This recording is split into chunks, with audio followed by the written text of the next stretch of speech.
एक व्यक्ति जो कि अपनी आंखों को लेकर बहुत परेशान रहता था, एक ऋषि के पास जाता है जो कि आयुर्वेद के बहुत बड़े ज्ञानी थे। व्यक्ति ऋषि को प्रणाम करता है और कहता है, मुनिवर, मैं अपनी आंखों को लेकर बहुत परेशान हूँ। मेरी आंखों की ज्योति दिन प्रतिदिन कम होती जा रही है। मुझे चीजें धुंधली दिखाई देने लगी है। कई बार तो मेरी आंखों में असहनीय जलन और दर्द होता है और बहुत ज्यादा आंसू भी निकलते हैं। संक्षिप्त में कहूँ तो मेरी आंखें समय से पहले ही मेरा साथ छोड़ रही है। कृपया आप मुझे ऐसा कोई समाधान बताएं जिससे मैं अपनी आंखों की रोशनी को पुनः प्राप्त कर सकूं और आंखों की इन सभी समस्याओं से हमेशा हमेशा के लिए छुटकारा पा सकूं।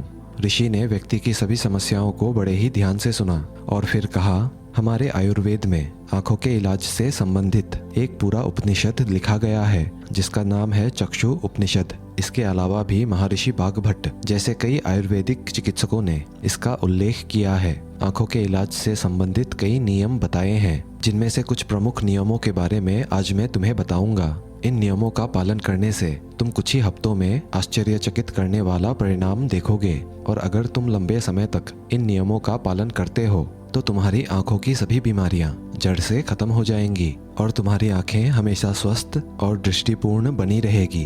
आंखों के उपचार के लिए आयुर्वेद का पहला नियम है, सुबह उठते ही बिना कुल्ला किए अपने मुंह की लाड़ को आंखों में लगाना। तुम जैसे ही सुबह उठते हो, बिस्तर पर बैठे ही अपने मुंह की लाड़ को अपने उंगली में लो और इसे अपनी आंखों की कोर में काजल की तरह लगाओ।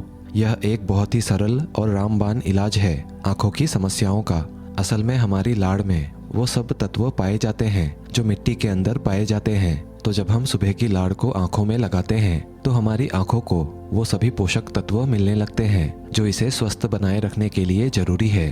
आंखों को हमेशा स्वस्थ बनाए रखने के लिए आयुर्वेद का दूसरा नियम है, अपने हाथों में पानी भरकर आंखों में छींटे मारना। तुम रोज सुबह जब तुम आंखें धोते हो तो उसे ऐसे ही मत धो, बल्कि सबसे पहले अपने मुंह में पानी भरो और फिर अपने हाथों में पानी भरकर कम से कम 20-20 बार छींटे मारो। छींटे इतने तेज भी नहीं होने चाहिए कि आंखें लाल हो जाएं और दर्द देना शुरू कर दे, बल्कि हमें इतने तेज छींटे मारने हैं जितना पानी आंखों के अंदर चला जाए। काफी देर तक आंखों में छींटे मारने से आंखों के अंदर की छोटी से छोटी गंदगी भी पानी के साथ बहकर निकल जाती है और आंखें साफ रहती हैं। और मुंह में पानी भरने के पीछे का कारण ये है कि जब हम आंखों में छींटे मारे तो आंखों का कचरा मुंह या कान के रास्ते से ना जाकर सीधे आंखों से ही पानी के साथ बाहर निकल जाए। हमारी आंखों की कई बीमारियां सिर्फ धूल मिट्टी और कचरा जाने के वजह से ही पैदा होती है। तो जब हमारी आंखें साफ होंगी तो हम उन सारी बीमारियों से बच सकेंगे। आयुर्वेद में आंखों को स्वस्थ रखने का तीसरा नियम है, प्रातः जल्दी उठकर सूर्य देव को देखना।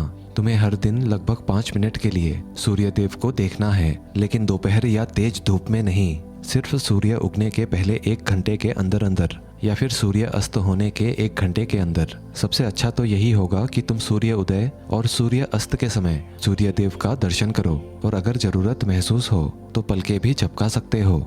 शुरू में 1 मिनट से शुरुआत करो, फिर धीरे धीरे इसे 5 मिनट तक ले जाओ। सूर्य दर्शन के समय हमारी आंखों में अवशोषित हो रही होती है और हमारी आंखों को ठीक कर रही होती है। अंत में अपनी दोनों हथेलियों को रगड़कर अपने मुंह में रख लो, लेकिन ध्यान रहे आपको अपनी आंखों को दबाना नहीं है, सिर्फ हथेलियों से अपनी आंखों को ढकना है। इससे आंखों को आराम मिलता है। चक्षु उपनिषद में सूर्य देव को आंखों का वैद्य कहा गया है। रोशनी बढ़ाने और आंखों को स्वस्थ रखने का चौथा तरीका है आंखों का व्यायाम। इन्हें तुम कभी भी और कहीं पर भी कर सकते हो, लेकिन सुबह या सोने से पहले करने से ज्यादा फायदा मिलता है। सबसे पहले अपनी आंखों को 10 बार ऊपर नीचे करो, 10 बार ऊपर और 10 बार नीचे। जितना हो सके उतना ऊपर और नीचे ले जाओ।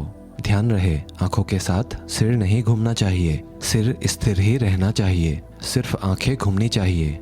आंखों को ऊपर नीचे करने के बाद 10 बार दाईं ओर और दूसरे 10 बार बाईं ओर। इसके बाद आंखों को 10 बार ऊपरी कोने की ओर और 10 बार विपरीत निचले कोने की ओर ले जाओ। इसके बाद आंखों को गोल गोल घुमाते हुए एक वृत्ताकार आकृति बनाने का प्रयास करो। आंखों को 10 बार दाईं ओर गोल गोल घुमाओ और 10 बार बाईं ओर गोल गोल घुमाओ। फिर सबसे जरूरी व्यायाम, अपने हाथ के अंगूठे को अपने नाक के पास दोनों आंखों के बीच में रखो और अपने नाखून के ऊपरी हिस्से को देखो। फिर धीरे धीरे बिना ध्यान हटाए अपने अंगूठे को दूर ले जाओ इस दौरान अपना पूरा ध्यान अंगूठे के नाखून पर ही रखो। जैसे ही अंगूठा दूर चला जाए तब सारा ध्यान अंगूठे से हटाकर उसके पीछे वाली चीज पर ले जाओ। वापस अंगूठे के नाखून पर ध्यान केंद्रित करो और उसे धीरे धीरे अपनी नाक के पास लाओ। इस प्रक्रिया को तुम्हें 10 बार दोहराना है और इसके बाद अपने दोनों हथेलियों को रगड़कर अपनी आंखों में रख लो और आंखों को आराम दो। हमारी आंखों के आसपास कई सारे मांसपेशियां होती हैं जो हमारी आंखों को चलाती है और उसे नियंत्रित करती है। बिना व्यायाम के ये मांसपेशियां कमजोर पड़ने लग जाती है, लेकिन इस तरह के व्यायाम करने से तुम्हारी आंखों की मांसपेशियां मजबूत होती है और वह अपनी खोई हुई ताकत दोबारा हासिल कर लेती है।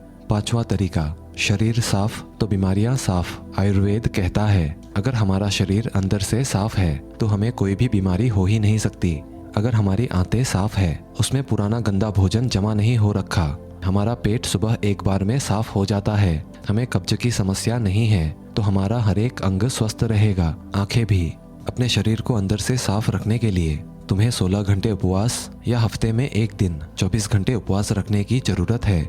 आयुर्वेद के अनुसार आंखों की रोशनी बढ़ाने का 6ठा तरीका है त्रिफला के जल से आंखों को धोना। त्रिफला एक बहुत ही प्रसिद्ध आयुर्वेदिक औषधि है। महर्षि बाघभट्ट ने त्रिफला को इंसानी शरीर के लिए अमृत समान बताया है। त्रिफला, जैसा कि इसका नाम है, यह 3 फलों से मिलकर बनता है। पहला आंवला, दूसरा बहेड़ा और तीसरा हड़र।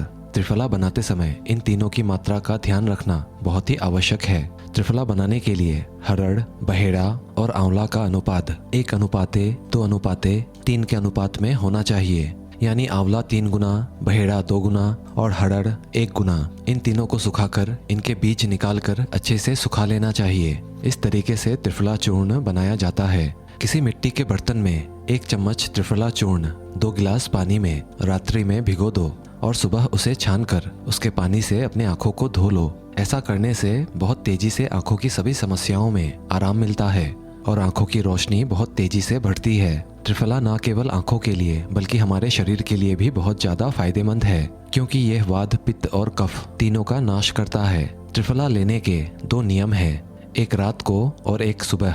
अगर सुबह त्रिफला खाते हो तो गुड़ के साथ या शहद के साथ खाओ। अगर त्रिफला रात में खाओ तो दूध के साथ या फिर गर्म पानी के साथ। रात में दूध या गर्म पानी के साथ जो त्रिफला खाया जाता है वह हमारी शरीर की सफाई का काम करता है, बड़ी अच्छी तरह सफाई करता है, गंदगी बाहर निकालता है। और सुबह जो गुड़ या शहद के साथ त्रिफला खाया जाता है वह पोषक का काम करता है, यानी शरीर को पोषक तत्व प्रदान करता है। इसीलिए जो व्यक्ति स्वस्थ है, जिन्हें कब्ज या पेट से जुड़ी कोई भी समस्या नहीं है, वो त्रिफला को दिन में खाएं। और जिन्हें पेट की सफाई करनी है, कब्ज और कफ की समस्या है, वो त्रिफला रात में खाएं। आयुर्वेद और योग शास्त्र के अनुसार आंखों की रोशनी बढ़ाने का 7वां नियम है त्राटक क्रिया योग। त्राटक क्रिया एक योगिक साधना है जो हमारी आंखें और मन को दोनों को तेज बनाती है। त्राटक क्रिया योग करने के लिए एक अंधेरे कमरे में दीपक या मोमबत्ती जलाओ, फिर उसे इतनी ऊंचाई पर रखो तो जब तुम बैठो वो तुम्हारी आंखों के एकदम सामने हो, ना ऊपर ना नीचे। अब तुम्हें पीठ सीधी करके आरामदायक स्थिति में बैठ जाना है और अपने दृष्टि को दीपक या मोमबत्ती की ज्वाला यानी ज्योति पर केंद्रित करना है और टकटकी लगाकर दीपक की ज्योति को देखना है। इस बीच अगर तुम पलकें झपकाना चाहते हो तो झपका सकते हो, लेकिन इसमें कोशिश करो कि जितनी देर तक बिना पलके झपकाए रह सकते हो उतना रहो। थोड़ी देर में तुम देखोगे कि तुम्हारी आंखों से आंसू बहने लगेंगे, लेकिन चिंता करने की आवश्यकता नहीं, क्योंकि यह क्रिया हमारे आंसुओं के द्वारा हमारी आंखों की सफाई कर रही है। त्राटक क्रिया के बीच अपने आंसुओं को पोंछने का प्रयास मत करो और बिना किसी रुकावट के इन्हें बहने दो, और ना ही इस दौरान अपने हाथों से अपने आंखों को छुओ। जब यह क्रिया पूरी हो जाए तो अपने दोनों हथेलियों को रगड़कर आराम से अपनी आंखों पर रख लो। यह क्रिया रोज रात को सोने से पहले कुछ मिनट के लिए करो और तुम देखोगे कि तुम्हारी आंखों की रोशनी दिन प्रतिदिन बढ़ती जा रही है। त्राटक क्रिया न केवल आंखों की रोशनी को बढ़ाती है बल्कि ये हमारी एकाग्रता को भी बढ़ाती है। आंखों की रोशनी बढ़ाने का 8वां तरीका है किसी भी ठंडी सब्जी जैसे लौकी, खीरा, सफेद पेठा, इनके छोटे टुकड़ों को कुछ मिनट तक अपनी आंखों में रखना। एक खीरे या लौकी को घिसकर अपने आंखों के ऊपर रखो। जब हम लौकी और खीरे के घिसे हुए छोटे छोटे टुकड़ों को अपनी आंखों के ऊपर रखते हैं तो हमारी आंखों के आसपास के क्षेत्र ठंडे हो जाते हैं और सिर के बाकी का हिस्सा गर्म रहता है, जिसमें आंखों और सिर के बीच तापमान में अंतर आ जाता है और ज्यादा से ज्यादा रक्त आंखों की ओर आने का प्रयास करने लगता है और जिस जगह पर रक्त का प्रवाह ज्यादा होता है वहाँ का इलाज खुद ब खुद शुरू हो जाता है। इस क्रिया को लगभग हर दिन 15 से 20 मिनट तक जरूर करो, क्योंकि यह हमारी आंखों की रोशनी को तो बढ़ाता ही है, साथ ही यह हमें ताजगी भी देता है। आयुर्वेद के अनुसार आंखों की रोशनी को बढ़ाने का नवा तरीका है ऐसे योगासन या व्यायाम करना जिसमें ज्यादा से ज्यादा रक्त का प्रवाह आंखों और सिर के तरफ हो। संक्षिप्त में कहे तो नीचे झुकने वाला व्यायाम या आसन, जैसे झुककर अपने हाथों से अपने पैर के अंगूठे को छूना, शीर्षासन, भ्रस्त्रिका प्राणायाम इत्यादि। ऐसे अभ्यास करने से रक्त की अधिकतर मात्रा आंखों की तरफ पहुंचती है और आंखें स्वस्थ बनी रहती है। इतना कहने के बाद ऋषि ने उस व्यक्ति के तरफ देखकर कहा, तो ये थे वो 9 नियम जिनका अगर तुम पालन करते हो तो सिर्फ कुछ ही हफ्तों या महीनों में तुम्हारी आंखें फिर से पहले की तरह स्वस्थ और दृष्टि युक्त हो जाएगी। और अगर तुम इन नियमों को अपने जीवन का हिस्सा बना लेते हो तो कभी भी तुम्हें आंखों की समस्या से जूझना नहीं पड़ेगा। उस व्यक्ति ने इस जानकारी के लिए ऋषि का धन्यवाद किया और वहां से चला गया। दोस्तों, आशा करते हैं आज की ये कहानी आपको अच्छी लगी होगी। कहानी अगर अच्छी लगी हो तो वीडियो को एक लाइक और चैनल को सब्सक्राइब कर ही लीजिएगा। मिलते हैं अगले वीडियो में, तब तक के लिए धन्यवाद।